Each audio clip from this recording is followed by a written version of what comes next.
dibakar. Waduh, sudah. Dia nggak berani nanya lagi, komplain lagi. Terus dia nanya lagi ke itu manajernya, Pak, selama dibakar itu Bapak kemana itu? Yang bakar itu loh. Ya dijawab, ya di situ. Nah, tadi kan dipegangi ya, dipegangi terus satunya ngasih api gitu. Oh, terus dia nanya Tuhan, Tuhan, apa betul pada saat Tuhan memproses seseorang dengan api kayak dengan masalah ya, Tuhan pegang nggak? Tuhan jawabnya dipegang loh. Cuman kamu yang dablek katanya. Kamu dipegang tapi kamu suka lari-lari atau suka gitu ya. Padahal Tuhan selalu pegang. Oh gitu ya, berarti ya ngerti saya gitu. Ibu ini bilang gitu. Terus nanya lagi ke manajernya, Pak, itu sampai kapan tuh Pak? Berapa lama gitu loh, manasinya itu loh. Tadi udah dibilang ya tergantung. Kamu kotor, itunya bahan bakunya itu kotor apa lumayan bersih gitu. Kalau kotor ya lama untuk memisahkan antara yang murni sama yang enggak. Tapi kalau agak lumayan ya agak cepat. Terus dia nanya Tuhan, kalau saya diproses itu lama enggak itu?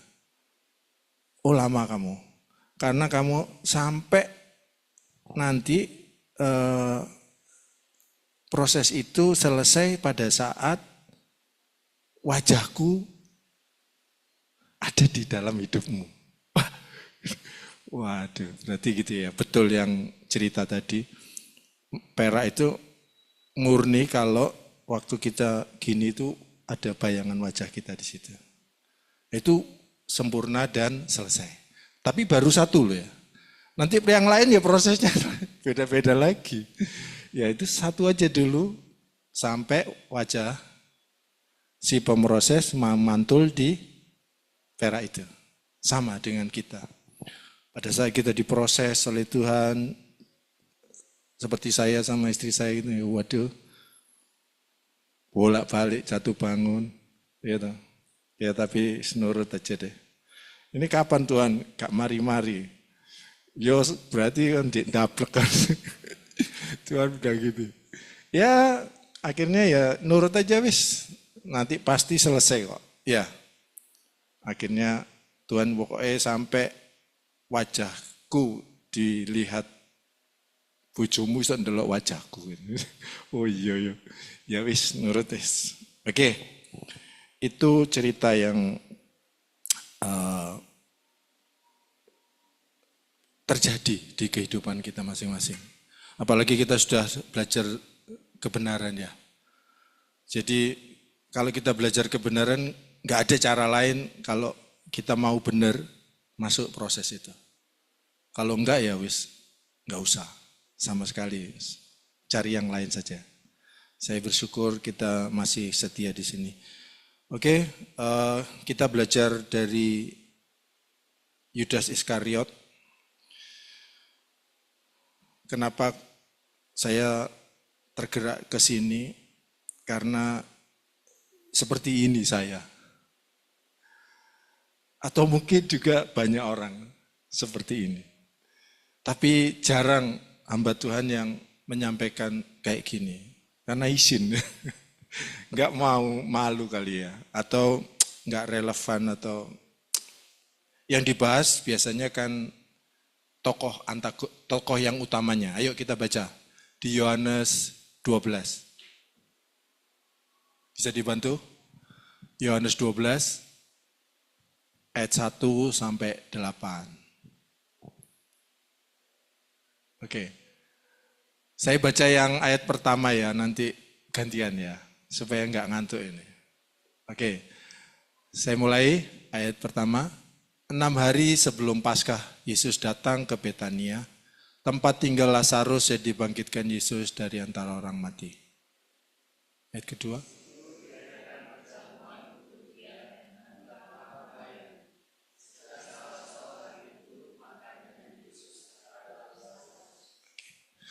Maka Maria mengambil setengah kati minyak narwastu murni yang mahal harganya.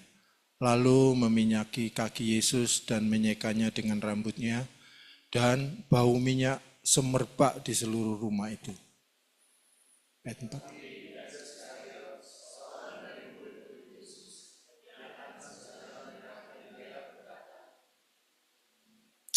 Mengapa minyak narwastu ini tidak dijual 300 dinar dan uangnya diberikan kepada orang-orang miskin?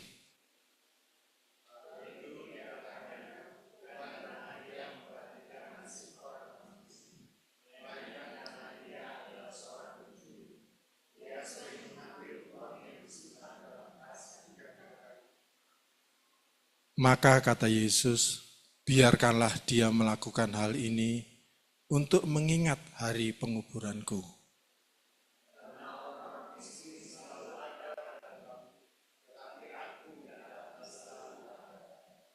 Oke, ini cerita mungkin sudah berapa ribu kali dibaca, didengar gitu ya. Biasanya yang diceritakan fokusnya siapa? Maria ya. Maria itu hebat, Maria itu cinta Tuhan, Maria itu mau berkorban, Maria itu, pokoknya itulah. Tapi sore ini ayo kita belajar dari tokoh satunya itu loh, yang Yudas itu loh. Ini menarik nih, karena apa? Ya itu tadi, jarang orang membicarakan ini. Kenapa? Ya mungkin seperti dia, sehingga dia nggak mau, ya. Tapi saya merasa saya juga seperti Yudas, apalagi sebelum ikut kebenaran ya. Waduh, wah karakter saya lebih jahat dari Yudas kali ya. Oke, slide ada gambar, satu lagi, maju. Saya pengen kita, Yudas itu seperti apa tuh? Seperti ini, orangnya pendek, matanya tajam, terus sangar gitu kan, licik gitu kan kelihatannya ya. Ya kira-kira seperti itu. Atau next, atau seperti ini. Ya dia kayak apa ini ya, sorotnya itu kayak curiganya banyak gitu ya. Atau satu lagi gambarnya. Atau seperti ini nih, dia lagi pegang duitnya itu. Kira-kira seperti mana itu, Yudas itu, gambarannya. Bapak yang setuju yang nomor 1, nomor 2, atau nomor 3 kira-kira? Yang kira-kira pas. Pak Yulianto, nomor berapa Pak? Yang bisa nomor 3 ya. Terus yang lain mungkin? Pak, Bapak? Nomor 2, Nomor ada lagi yang nomor 2 ya, waduh ya. Betul. Saya juga nomor 2 sebetulnya. Orang produk ya ketoke api itu, tapi licik gitu loh. Ya. Oke. Ini dia nih. Ya. Next. Mundur satu lagi. Sorry. Tadi pemurnian perak tadi sudah ya. Jadi harus dibakar, harus mau. Kalau nggak mau, nggak usah. Nah, Yudas ini sudah kita visualisasikan kayak nomor 2. Nah, next berikutnya. Arti nama Yudas, sebenarnya namanya bagus sekali tuh. Artinya Allah dipuji-puji. Ya. Arti namanya bagus. Saya punya teman orang Batak ya. Namanya Pak Sabar, siapa itu namanya? Sabar siapa? Sabar. Kami sama-sama sering pelayanan di Blitar. Orangnya sesuai, sabarnya bukan main. Namanya sabar, sabarnya bukan main. Ya. Sampai anaknya ngurang ajari dia itu cuma dia ya manggut-manggut aja. Nah tapi heran ini, Yudas ini namanya bagus kok. Dia tercatat sebagai apa di Yohanes di dalam Alkitab, dia tercatatnya jelek-jelek tok loh, ya kan? Yang terakhir tamak nih. Tadi saya dengar dari Pak Joni, tamak, kalau orang udah tamak itu saudaranya yang paling dekat apa? Tadi Pak Joni khotbah, kalau orang itu tamak, saudara yang paling dekat sama tamak itu munafik. Dia pasti munafik. Ketoke bagus, ketoke setia, ketoke apa ya, memperhatikan, padahal blas. Itu kalau tamak. Lalu yang tercatat, dia mencintai uang, bahkan sampai rela jual itu ya, Tuhan Yesus. Saya baca-baca kemarin, 30 keping perak itu, aduh, ada yang menafsirkan itu cuma 500.000 kalau zaman sekarang. Murah sekali harga seorang budak. Ini saking tamaknya kali ya, saking cinta uang juga dia. Mungkin kasnya sudah habis sehingga dia jual. Harga budak ya, seekor apa bukan, harga satu orang budak. Ya, itu saya kemarin dengar dari khotbahnya Pak Petrus Agung Semarang. Aduh, kok murah sekali ya. Tapi kok Yudas mau, kenapa ya? Ya udahlah, terus saja kita. Lalu yang tercatat lagi, dia ternyata mudah digoda iblis ya. Kita udah tahu.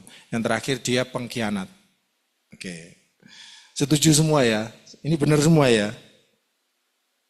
Tapi ayo kita lihat sisi baiknya juga. Ada loh sisi baiknya Yudas nih. Yudas itu murid yang langsung dipilih Tuhan Yesus.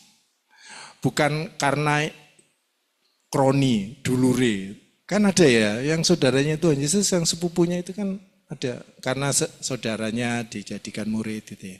Nah, Yudas enggak. Dia langsung dipilih Tuhan. Bukan karena dia hebat juga, bukan karena dia anaknya orang hebat, enggak. Tapi Tuhan langsung pilih dia.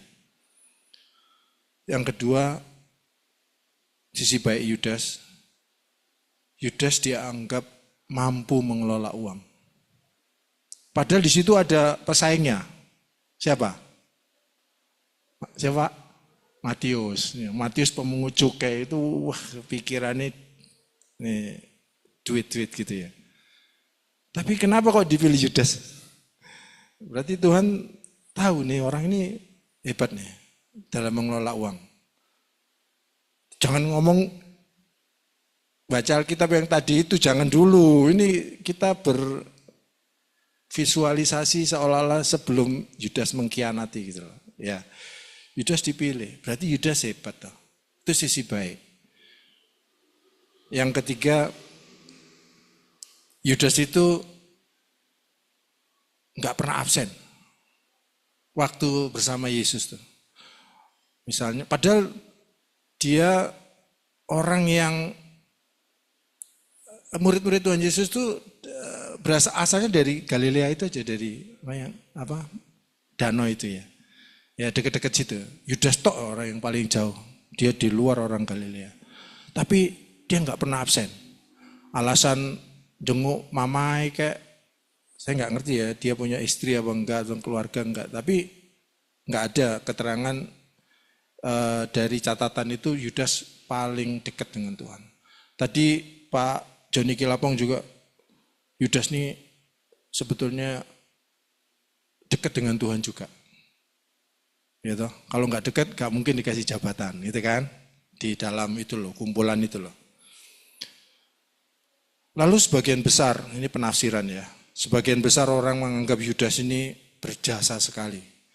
Tanpa pengkhianatan Yudas, nggak ada penyaliban Tuhan Yesus katanya.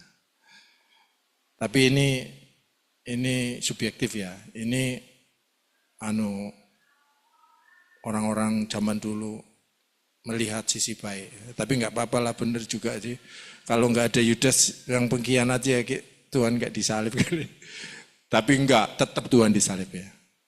Ini kan asumsi aja. Ya, tapi nggak apa-apa. Oke, next. Pertanyaannya, apakah Yudas itu kira-kira sejak awal berniat nggak? Aku besok jadi pengkhianat ini Tuhan Yesus saja wis. Ada nggak rencana Yudas seperti itu? Kira-kira. Tapi faktanya kira-kira dia pernah bercita-cita nggak nanti mau ngambil uangnya ini? Enggak ya. Dia juga nggak pernah bercita-cita pengen jadi orang yang mati bunuh gantung diri, nggak mungkin. Tapi faktanya memang nanti seperti itu. Artinya Yudas ini memilih jalannya sendiri, ya. Padahal dia sudah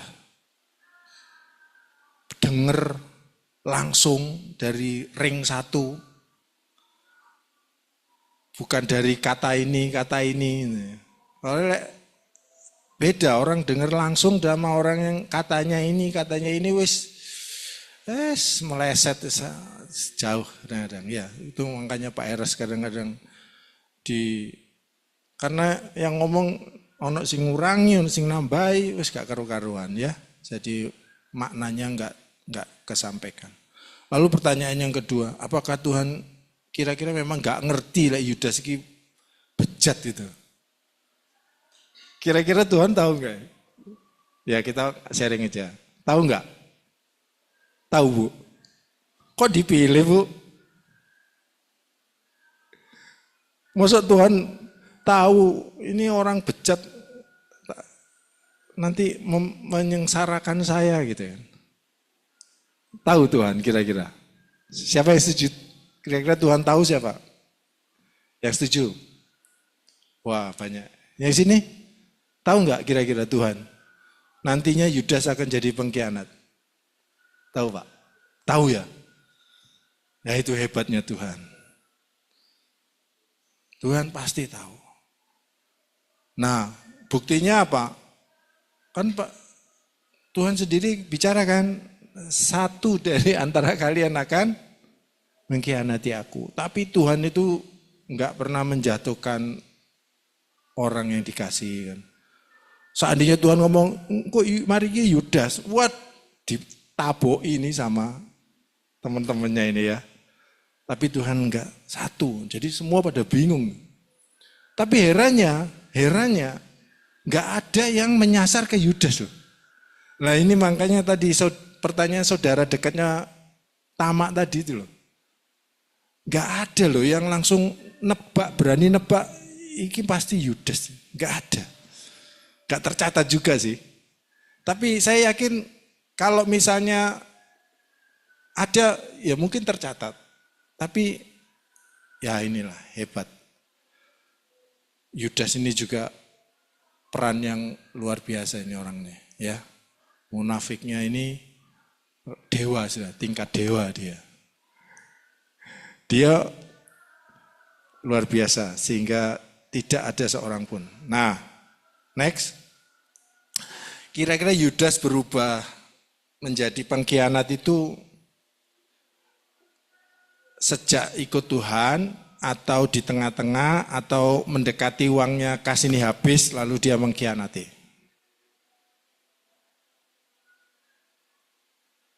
Kira-kira Pak? Sejak awal. Wah, berarti Yudas ya kurang ajar juga ini ya. Anunya kejahatannya sejak awal. Yang lain? Saya setuju kalau dikatakan sejak awal. Karena nggak mungkin kejahatan itu muncul tiba-tiba itu. Pasti dimulai dari hal-hal kecil ya. Setuju ya? Hal-hal kecil misalnya gini nih. Dia pakai uangnya kas itu sedikit. Wah, aman. Meningkat. Produk banyak, wah aman. Buktinya apa? Enggak pernah ada catatan kan murid-muridnya mencurigai Yudas ya. Sampai akhirnya itu ada gambarnya gunung es tuh ya. Jadi kalau pengkhianatan Yudas itu ujungnya itu. Endingnya itu pengkhianatan itu. Tapi di bawahnya itu dia udah merancang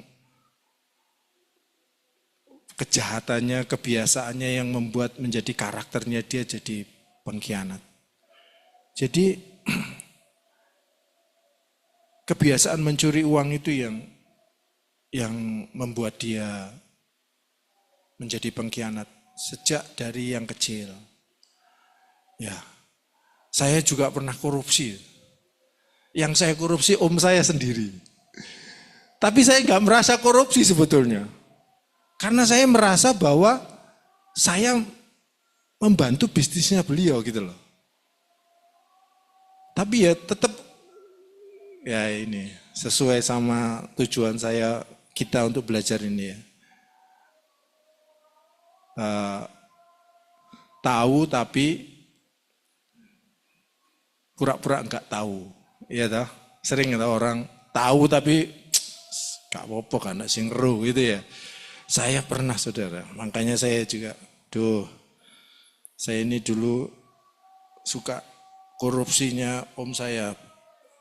Jadi om saya misalnya dia kasih plafon saya untuk, ya dibilang nyogok ya, iya tapi ya itu memang budaya bisnis waktu itu ya. Encik saya itu, omnya istri saya itu. Saya dipercaya dia itu, waduh. Dimulai dari satu pompa bensin, tiap tahun bikin pom. Tiap tahun. Dari untungnya satu pom itu nggak diambil itu. Bikin lagi. Sampai hoping saya itu apa bupati itu, waduh, itu hoping saya itu. Sampai nama saya dipakai loh. Nama istri saya itu kaya itu di Pertamina itu. Sulistiawati pompa bensinnya 5 di daerah Mojokerto sana. Keren ya, padahal ya bukan punya kita. Karena punya bupati-bupati itu. Nah, cara saya mencurinya itu, misalnya kan kita bikin proyek ini, bikin lagi ya di sana, di mana, di Surabaya, di Jember, di Malang gitu. Budgetnya berapa? Ditanya memang. Ya biasanya pasarannya ngasih orang Pertamina ini 500 gitu. Tantit 100. Misalnya gitu ya. Itu waduh kurang ajar saya dulu. Makanya saya puji Tuhan ya. Di akhir-akhir tuwek saya ini Tuhan sadar ini. Bejat saya. Jadi ngambil 100 sebetulnya om saya nggak apa-apa. Om saya juga nggak bodoh kan. Dia kan juga hoping-hopingnya juga pengusaha-pengusaha pompa bensin. Kalau ditanya itu kan kayak piro nggih? 1M. Loh. Ponakanku main kayak 500. Wah berarti ya arek iki hebat nih. Nah memang faktanya kadang-kadang gitu loh. Saya bangun dulu kepercayaan nih sama mereka gitu, sama pejabat-pejabat Pertamina itu. Wes wakraf gitu. Jadi dhek ya arep njaluk akeh iku ya. Sungkan ya. Wis pasamene ya Pak ya. Wis atur aja. Loh, berarti aku sik susu. Tapi aduh itu jahat sekali saya. Tapi percaya ya, duit yang dari kayak gitu-gitu enggak ada. Enggak jadi. Hilang. Sampai akhirnya Tuhan negur kami berdua. Uang kami itu habis dalam semalam. Dibohongi orang. Tapi untungnya saya sama istri saya loh. Seandainya saya tok waktu itu, waduh, prahara sampai hari ini. Iya sama dia, dihabisi. Tapi itu cara Tuhan menggiring saya supaya saya bertobat. Ya. Oke, jadi cinta uang itu wah bahaya. Saya pernah korupsi juga. Tapi percaya, jangan korupsi lagi kalau ada yang main-main. Gak jadi. Wis mubadir. Jadi kalaupun enak paling cuma sesaat itu ya. Setelah itu lebih sengsara. Ya. Yudas selama 3,5 tahun itu kira-kira serius enggak belajar sama Tuhan? Saya yakin serius. Bahkan dia brilian. Briliannya kenapa? Karena dia menyerap kebenaran yang dia dapat itu. Tetapi bukan untuk merubah dirinya. Tetapi memakai kebenaran yang dia dapat dari Tuhan itu untuk ngakali. Ya, makanya kita kasih judul tuh di depan tadi apa judulnya ya? Manipulasi, ya, manipulasi kebenaran, berbasis kebenaran. Jadi cerita yang di Alkitab tadi, Yudas ngomongnya gimana tuh Yudas tadi tuh? Kenapa tidak dijual aja ini? Yang 300 minyak ini? Ya. Kira-kira perkataannya Yudas ini salah apa benar? Hah? Tapi sebentar, jangan baca yang ayat terakhir dulu ya. Kita seolah-olah ini membayangkan. Kira-kira yang dikatakan Yudas ini salah apa benar? Benar. Tujuannya menipu? Walaupun tujuannya Yudas itu kan pengen ngentit. Iya kan? Tapi salah apa benar dia? Mengatakan yang tadi itu. Kenapa kok nggak dijual aja, terus duitnya dikek nowong, ini kan jadi berkat gitu lah. Benar. Itu yang disebut hebatnya Yudas ini. Dia memanipulasi kebenaran yang pernah dia dengar. Karena dia dengarnya apa? Waktu kan itu jaraknya nggak jauh sama waktu Tuhan Yesus ngasih makan 5.000 orang tuh. Ya, Tuhan ngajarnya apa? Ada muridnya yang nggak peduli kan, wes kongkon mulai, gak cukup iki kasnya sakmene ngon ngasih. Kalaupun ada uangnya, warungnya gak ono, iya kan? Ada cerita itu deh. Muridnya Tuhan Yesus ada yang berdalih kayak gitu loh. Tapi Yudas enggak. Yudas nangkep. Berarti murid-muridnya Tuhan Yesus harus enggak cuma dikasih firman, tapi kasih makanan. Supaya dia kenyang. Ya, artinya Yudas berpikir ngasih orang miskin itu tugasnya orang percaya. Murid-muridnya harus memelihara orang-orang miskin. Apalagi zaman itu di Galilea itu, Betania itu, orangnya miskin-miskin. Yang saya baca ya, orangnya standarnya miskin. Nah,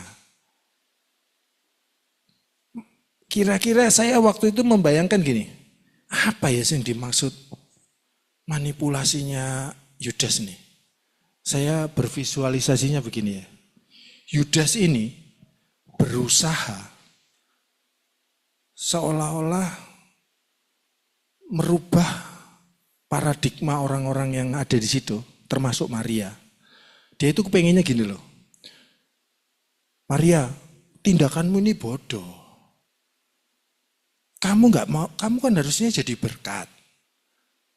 Lah kamu tuangkan ke kaki Yesus ini kan sia-sia gitu loh.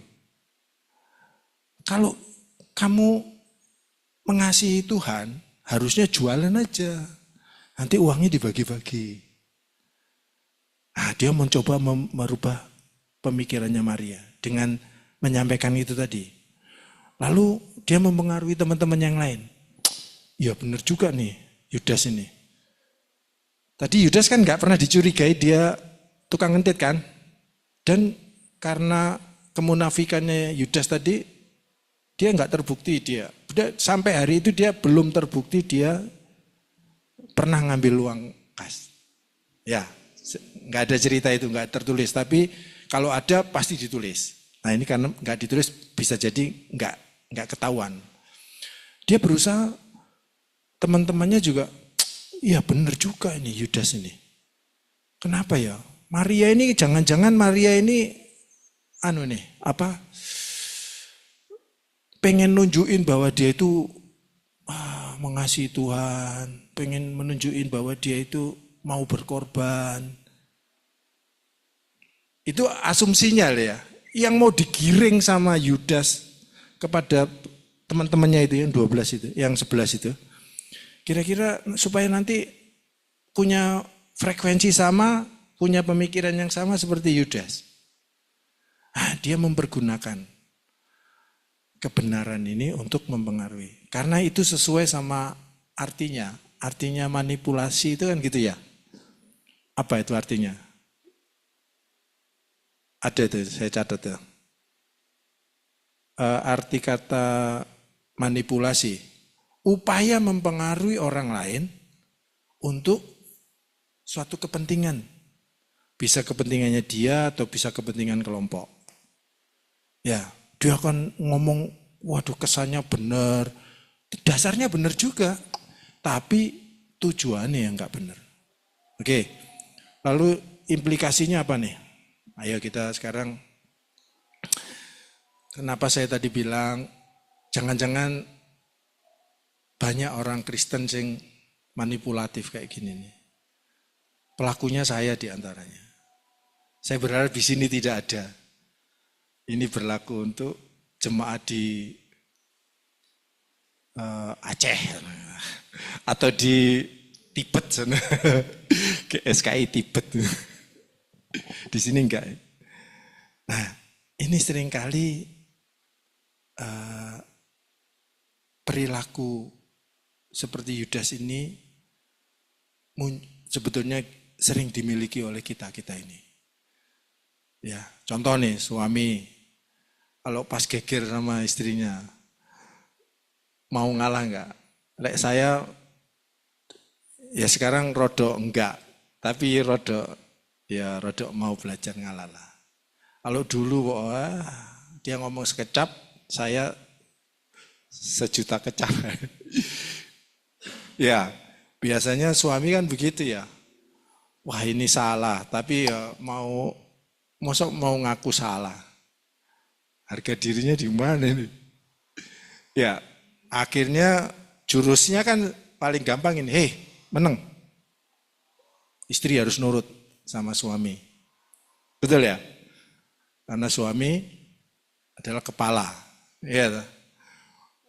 Kalau istrinya nggak kenal kebenaran dilawan, tapi istri kan kebenaran ya wis lah timbang geger gitu ya. Nah, ini banyak nih. Di sini nggak ada ini. Tapi saya pelakunya sering kayak gitu dulu. Ya, mau menangi dewe. Tunduk, kamu nggak tunduk sama suami, dosa. Iya kan? Senjatanya apa? Itu kebenaran nggak? Ayo dibaca. Efesus itu. Efesus 5 ayat 22. Bisa dibantu nih. Ya itu. Hei istri, tunduklah kepada suamimu seperti kepada Tuhan. Nah, siapa mau ngelawan ini? Kalau istrinya nggak kenal kebenaran ya ngelawan. Nggak peduli.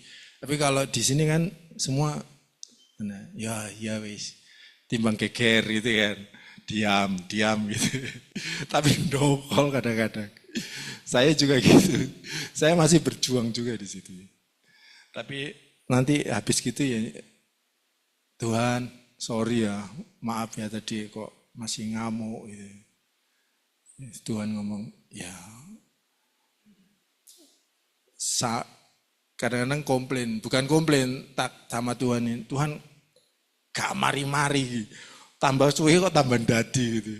Tapi Tuhan ya, soalnya itu kamu karaktermu terlalu bejat ini. Terus saja dipakai. Jadi sekarang saya bersyukur ya Tuhan kasih istri ini. Kalau enggak dia enggak jadi amplas, enggak jadi kertas gosok. Wah muka saya jadi benjol-benjol enggak karu-karuan ini. Yes, itu aja. Jadi saya mengalami ini. Kita jangan memakai ayat ini lalu kita manipulasinya supaya kita kelihatan rohani, gitu. Tapi ini tujuannya kan supaya kita nggak mau ngalah kan sebetulnya, ya. Mau karepe dhewe nyok menangi dhewe, ya. Ya jangan, ya suami jangan ya Pak ya. Jangan pakai ayat Alkitab. Lalu ini anak nih, ini ada anak muda nih dua ini. Orang tuanya sering kan ngomong, istri saya ngomongi anaknya itu ya ngomong berkali-kali loh. Sampai kadang anak itu ya rodok judek saya lihat. Tapi ya orang tua ya gimana nggak ngomong ya. Pernah nggak ngalami nggak anak muda ini? Papanya ngomong, mamanya ngomong, diulang-ulang sampai pusing ya, pernah ya? Nah, tapi pernah dengar nggak cerita, hei ayah, hei orang tua jangan sakiti hati anakmu. Pernah dengar itu? Coba Efesus 3 ayat 21. Nah ini nih, coba dibaca yang keras yang anak muda itu.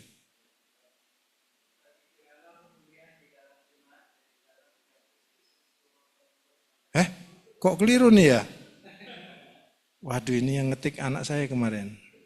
Sorry, tapi intinya gini ya. Ada kan? Jangan menyakiti hati anakmu. Gimana Pak Gembala? Wah ini salah, sorry Pak. Nah, lalu pas bapaknya atau ibunya ngomong, langsung ngomong, Pak, ingat firman Tuhan, jangan menyakiti hati anakmu. Wah ini keluar firmannya.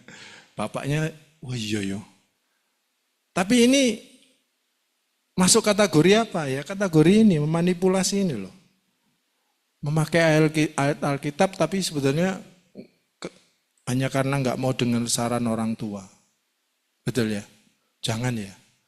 Ini namanya kamu manipulatif. Berbasis kebenaran. Lalu ini karyawan nih sering nih. Karyawan sering misalnya bos, gak boleh menindas orang kecil bos, nanti gak masuk surga bos. Itu benar gak coba ini Amsal ini? Mudah-mudahan benar ya, yang ngetik kemarin Berina ini. Amsal 22 ayat 23. Sebab Tuhan membela perkara mereka dan mengambil nyawa orang yang merampasi mereka. Kok gak benar lagi ya? Maaf ya. Karena tulisan saya memang jelek sih. Yang salah saya ini. Saya terlalu percaya sama Brina. Saya nggak cek lagi tadi ya. Maaf ya. Tapi intinya gini. Jangan merampas hak orang miskin. Orang kecil. Nggak boleh. Nah ini kalau orangnya, pengusahanya disikat kayak gitu dan misalnya bosnya orang Kristen ya akhirnya yang tujuannya tercapai enggak ini si karyawan ini? Dia memakai Alkitab kebenaran untuk nyerang bosnya. Bosnya enggak naikkan gaji pakai ayat itu. Enggak boleh bos. Kasihan orang kecil bos gitu kan. Oke, yang terakhir, Kolose ya? Oke, Kolose berapa itu Pak? Oh iya, Kolose 3:21. Bisa dibantu? Kolose 3:21. Ini yang anak-anak tadi ya Pak ya? Udah ya. Ini firman Tuhan loh ya, bukan saya yang ngomong nih. Hai bapak-bapak, jangan sakiti hati anakmu. Supaya jangan tawar hatinya. Ini dipakai anak-anak muda kalau lagi gak suka sama sarannya orang tua. Ini gak boleh ya. Ini manipulatif nih, kayak Yudas nih kamu. Ya, jangan. Oke, yang terakhir hamba Tuhan ini. Ini yang paling sering nih ya. Saya kan dulu pernah kuliah walaupun enggak saya selesaikan.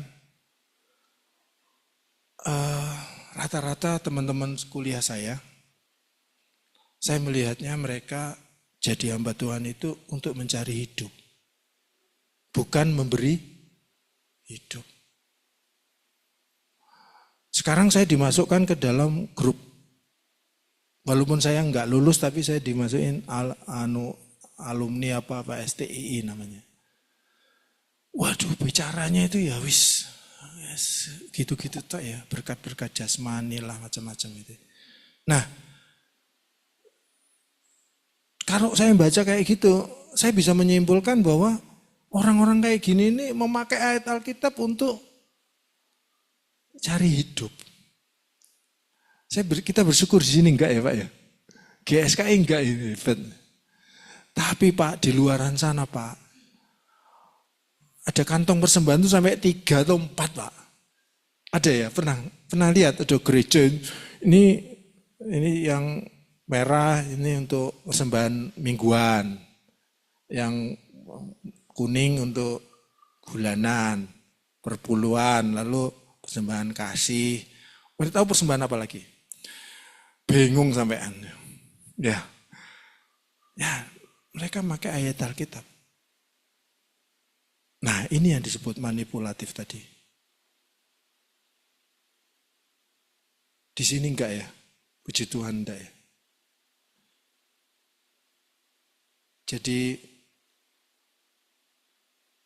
sebetulnya orang-orang yang menentang kebijakan, bukan kebijakan, pengajarannya suara kebenaran ini karena mereka nggak ngerti. Kalau mereka ngerti, mereka mau loh. Karena apa? Ini bodoh mereka ini. Menurut saya bodoh ya. Kalau mereka pakai ayat Alkitab berapa persen? Cuma 10 ya. Padahal Pak Eras ngajarkannya berapa? Semuanya. Iya toh? Ya ini kan bodoh.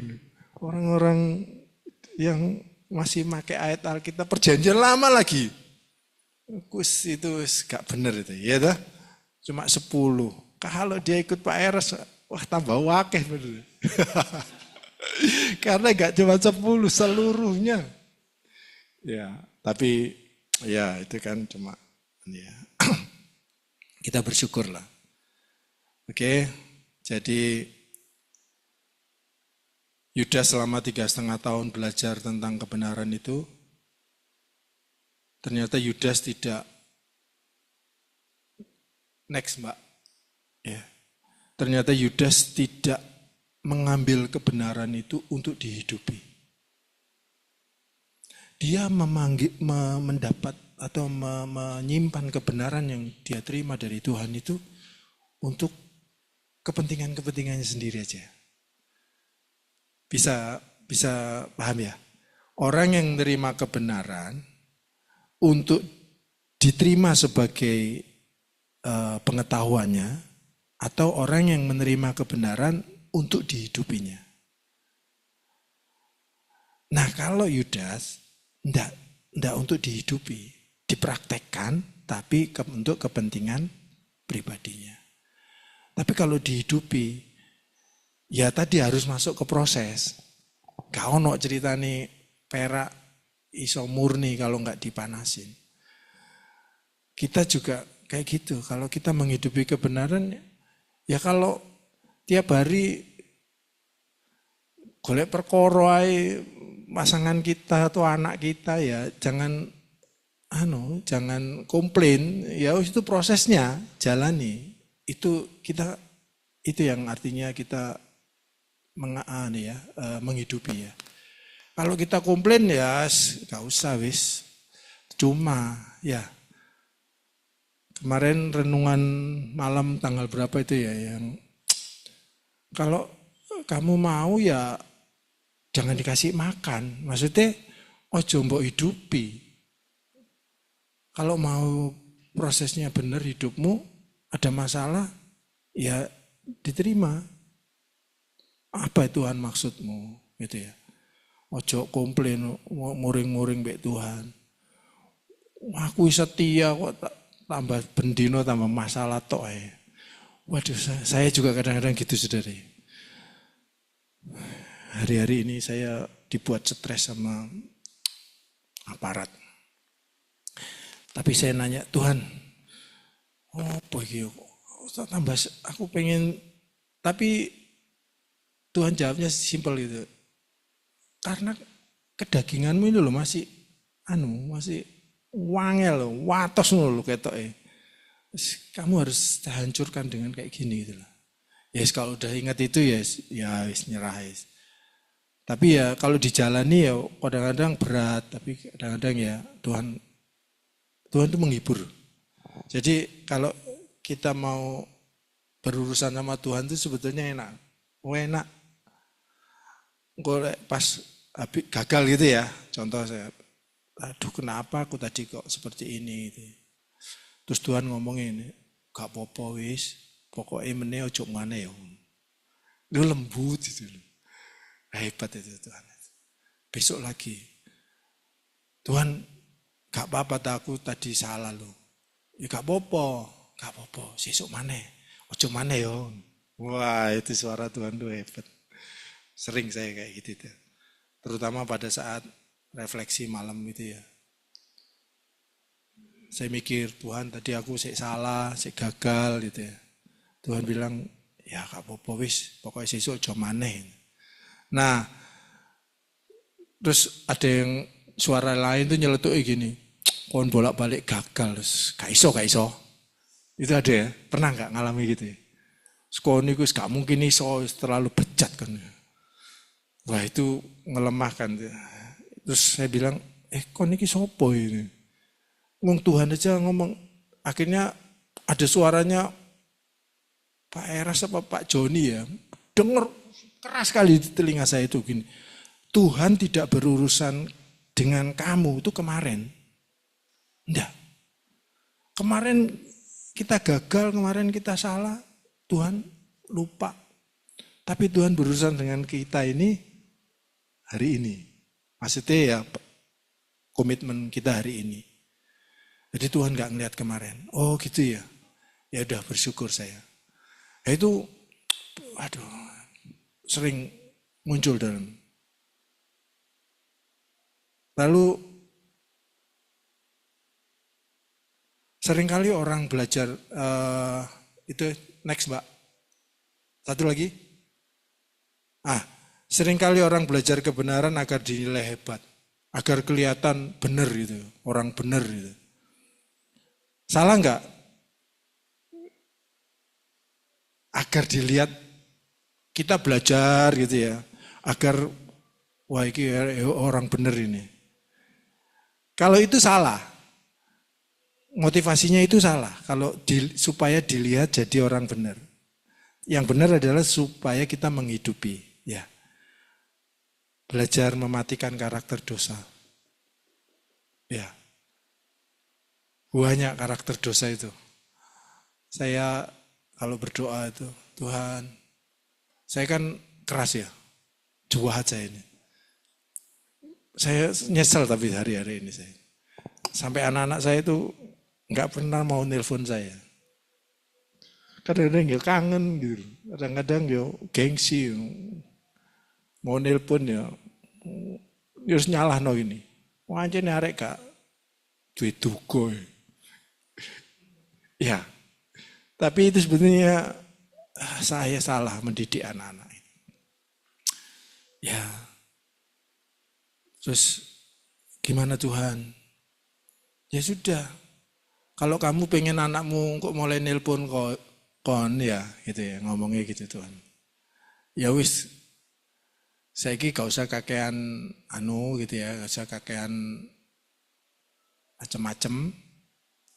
Menuntut, menyalahkan, apa istilahnya, apalagi mau pakai Alkitab lagi nanti ya itu, jangan wis kamu hidup bener ya wis, supaya anak-anakmu bisa ngelihat wajahnya Tuhan Yesus dalam hidup saya. Oh itu ya, ya wis gampang ini. Maksudnya enggak, ini bisa ini. Maksudnya bukan gampang, susah ini. Tapi maksudnya ini realistis ini. Bisa kok. Jadi kita bisa hidup benar. Bisa nggak kita hidup benar? Bisa. Pasti bisa ya. Kalau mau tapi ya. Saya percaya orang GSKI pasti mau. Ya. Lalu kita bisa hidup suci? Bisa. Karena beberapa hari ini saya boleh, kita kan sering kali berprasangka sebetulnya perasaan kita sendiri yang salah itu. Padahal maksudnya orang itu tidak seperti itu gitu. Nah, saya belajar tiba-tiba Tuhan ngasih saya stoik. Tahu ya, stoikisme. Yang saya dapat dari situ dan saya terberkati adalah seandainya Pak Yulianto dipisui sama orang Jepang. Wah, ngomongnya welelek toh Pak. Bapak reaksinya gimana? Waktu dipisui orang Jepang loh Pak. Pakai bahasa Jepang loh. Tola gitu paling ya. Bangkel enggak? Padahal orang Jepang ini ngomong welek tok ya tentang. Artinya bagaimana? Artinya orang marah itu datangnya dari siapa? Dari luar apa dari dalam dirinya sendiri? Orang jadi marah itu dari faktor eksternal, dari luar apa dari internal kita? Dari dalam, Pak. Tapi kalau Pak Yulianto dipisui pakai bahasa yang Pak Yulianto mengerti, maaf ya Pak ya, saya pakai nama Bapak. Kira-kira marah enggak Pak? Lek marah kasar wis, grundel enggak? Ada mungkin sedikit, tapi ada. Aku ini gak lapo-lapo dipisui gitu ya, di arani, nah sehingga terjadi dalam hati kita orang ini kok apa karepe apa wong iki gitu. Artinya terjadi dalam hati itu persepsi yang mangkel, marah, tersinggung gitu. Nah, artinya itu tadi. Kita ini kalau kita marah, tersinggung atau apa itu sebetulnya bukan dari dunia luar, tapi dari kita sendiri meresponnya itu loh. Ya, akhirnya itu tadi itu. Saya ngomong, yes, kalau saya di anak-anak saya nggak mau telepon tuh ya sanjani kisah laku biyen ya wis Tuhan bertobat aja gitu ya. Kalau aku bisa menampilkan wajah Tuhan, saya percaya nanti itu di stoik itu juga ada. Kamu harus gini ya. Nanti anak-anakmu langsung luluh. Wah benar juga ya dah. Tapi kebenaran yang harus saya terima dulu. Kesucian hidup itu kan anak saya kan nggak ada di rumah ya Pak ya. Saya kan nggak bisa menjaga mereka, monitor mereka. Apalagi mereka hidup di masyarakat sekuler sana wis. Yang adabnya juga nggak sama kita itu ya. Kadang-kadang kita orang tua juga, kok anakku kayak gini, kayak ngono itu. Terus Tuhan ngomongnya itu tadi. Suaranya Pak Eros apa Pak Joni saya lupa ya. Ngomongnya keras itu. Pokoknya kamu kepingin anakmu dijagai, selamat. Kamu gak usah menuntut dia berubah. Atau saya kadang-kadang kan komplain sama istri saya. Kok niku jam 4 dia udah bangun dengerin doanya Pak Michael Maramis. Saya masih agak tiduran. Tapi kadang-kadang ya dia udah banyak berubah sih sebenarnya. Gak seperti kayak dulu. Kan terbentuk sekian lama ya, pirang puluh tahun, 50 tahun, ya 50 ya. Hampir 60 tahun terbentuk oleh dunia ini kan ya corone barang ini wis jelek. Ya tapi itu Tuhan mau kikis kita. Jangan menuntut orang lain berubah. Mari kita berubah dari kita. Karena tindakan kita, wajah Kristus yang ada di dalam hidup kita itu yang akan merubah. Jadi merubah orang. Makanya saya berjuang, walaupun berat ya. Caranya cuma gitu. Mari seperti tadi tukang perak tadi. Jangan kalau diproses jangan gerun, ajak komplain. Gak enak panjangnya. Tapi kalau mau cepat ya jangan mengotori hati kita ini sama persepsi yang dari luar. nggak perlu. Ya, supaya proses kita nggak lama-lama. Kalau tadi itu kan peraknya banyak, sampahnya atau banyak apa ya lama. Tapi rodok murni ku rodok cepet gitu. Berarti gak suwi-suwi gitu. Nah, pilih yang mana? Awake dhewe pilih yang enak wis.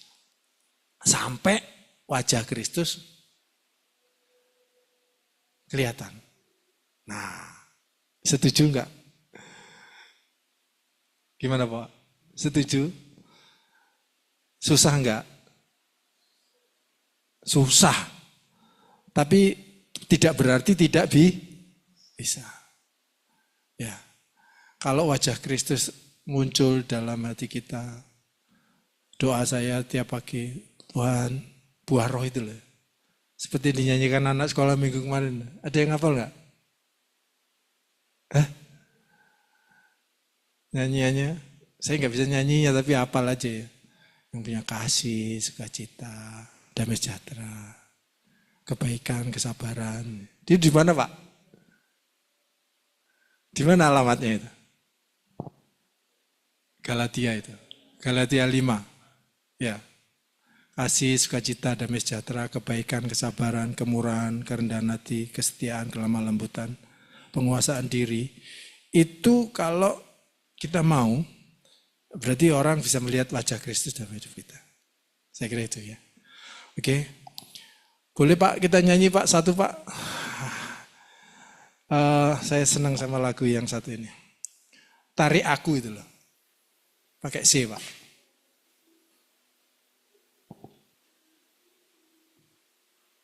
Ya. Kita yang harus minta ya Tuhan menarik kita ya. Kalau Tuhan tidak narik, wah